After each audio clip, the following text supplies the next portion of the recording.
Bonjour, je suis Jessica Phoenix, orthopédagogue conseil et coordonnatrice de l'équipe de différenciation pédagogique. Aujourd'hui, je viens vous présenter le nouveau référentiel plan d'intervention.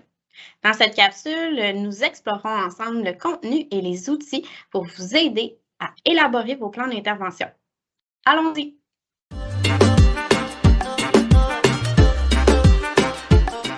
Donc, voici le nouveau visage du référentiel plan d'intervention. Ce qui est important de mentionner, c'est que l'équipe de différenciation pédagogique ne voulait pas réécrire les encadrements ministériels, mais voulait ressortir vraiment le contenu qui jugeait essentiel pour l'élaboration des plans d'intervention dans notre milieu. On voulait aussi offrir des outils pratico-pratiques pour faciliter la démarche du plan d'intervention. Si vous avez des questions en lien avec la rédaction des plans d'intervention de l'ANSPI, je vous invite à aller consulter en fait notre chaîne YouTube sur laquelle vous retrouverez comment on peut ouvrir et réviser un plan d'intervention dans le SPI. Ce qu'il faut se rappeler, c'est que le plan d'intervention, c'est une démarche qui s'inscrit dans une démarche d'analyse réflexive et collaborative.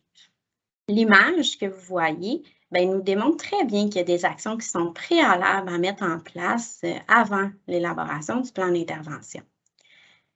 On a répertorié en fait un ensemble de ressources qui aident ici les milieux, dans le fond, à soutenir leur réflexion en lien avec des élèves qui ont des besoins particuliers. Donc, je vous invite à explorer cette affichette-là. Qu'est-ce que c'est le plan d'intervention?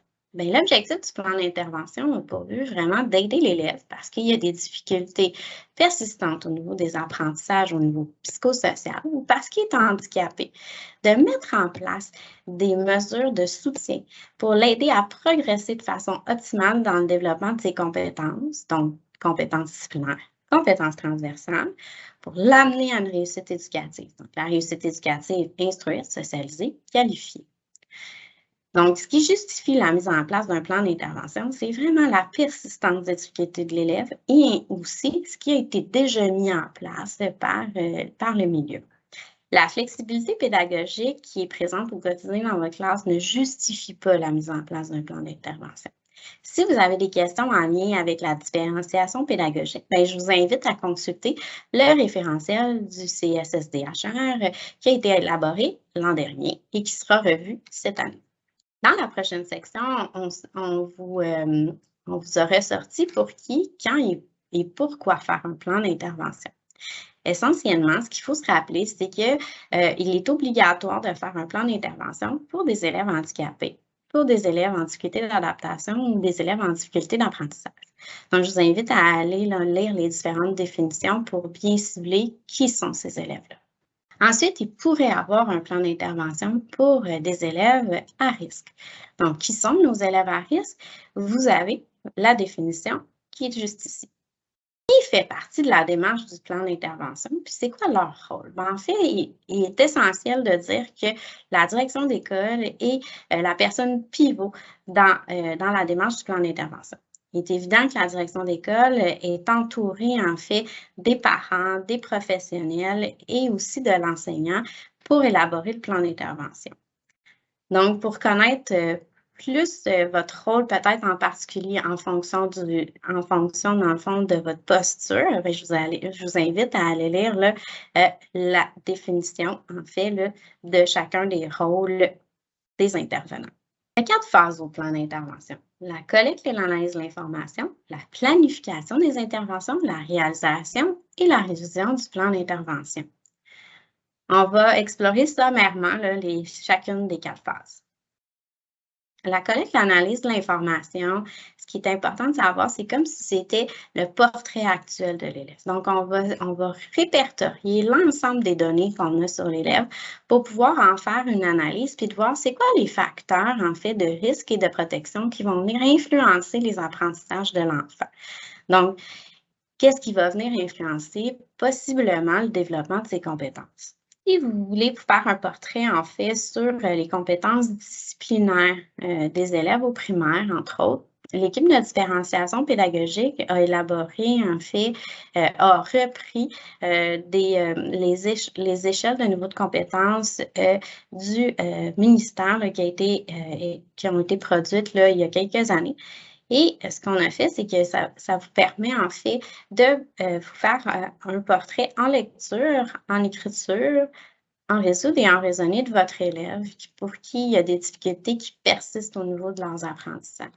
Sinon, c'est toujours aussi intéressant d'aller explorer les échelles de niveau de compétences qui vont vous être présentées un petit peu plus loin pour aussi les compétences transversales. Donc, ici, là, on est vraiment à se faire un portrait de la situation de l'élève à partir de tous les facteurs là, qui peuvent venir converger sur l'apprentissage de l'élève, qui peuvent venir influencer l'apprentissage de l'élève. La planification des interventions, c'est à ce moment-là où est-ce qu'on va définir les capacités, les besoins prioritaires de l'enfant et sur lesquels, dans le fond, on va venir, avec lesquels on va venir joindre des objectifs en vue de développer les compétences qui sont liées au programme de formation. Donc, dans les prochaines pages, nous avons mis les définitions des différents concepts. Donc, qu'est-ce qu'une capacité, qu'est-ce qu'un besoin, qu'est-ce qu'un objectif, et on vous a lié aussi des exemples pour vous aider.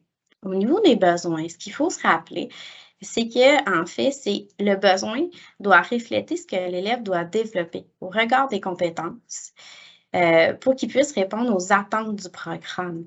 Donc, les besoins sont liés avec les compétences qu'on doit développer à l'intérieur du programme. On vous a mis des liens qui vont vers des fiches synthèse des différentes compétences dépendant, dans le fond, de l'ordre d'enseignement. Ensuite, on a la définition de ce que c'est un objectif SMART, donc très important. Et vous avez des exemples d'objectifs qui ont été composés par l'équipe. Et l'équipe les a composés à partir des échelles de niveau de compétences transversales et disciplinaires. Donc, on vous a mis en fait les références pour les différents ordres d'enseignement pour faciliter votre travail au niveau de l'élaboration des objectifs. Ensuite, quand on a déterminé les capacités, les besoins, les objectifs qu'on voulait atteindre, on va élaborer aussi les moyens de soutien qu'on va mettre en place. Donc, il y a des moyens de soutien de l'ordre de la flexibilité, de l'adaptation et il y a aussi la modification des attentes. Je vous rappelle que la flexibilité pédagogique n'est pas à elle seule une raison pour mettre en place un plan d'intervention. Toutefois, lorsqu'elle est jumelée avec de l'adaptation et même de la modification, et là, il y a probablement justification de mise en place d'un plan d'intervention. Si vous avez besoin, en fait, d'avoir plus d'informations sur la différenciation pédagogique, je vous invite encore à cliquer sur le lien suivant qui vous amène vers le référentiel de différenciation pédagogique.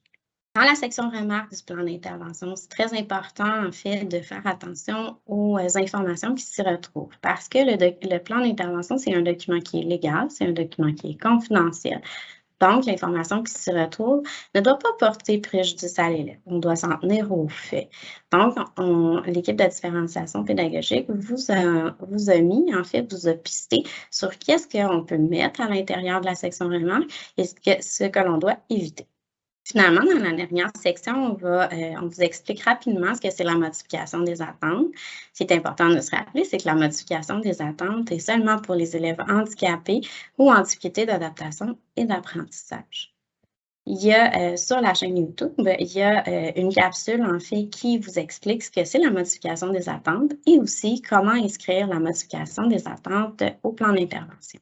Donc, à l'intérieur de cette capsule-là, vous avez dans le fond toute l'information aussi qui se retrouve là sur cette page-ci. Vous avez des exemples de comment peut-on inscrire la modification des attentes au plan d'intervention. Et sur ce, en fait, je vous inviterai à partager notre référentiel à tous les acteurs qui gravitent autour des élèves qui ont des besoins particuliers. Merci.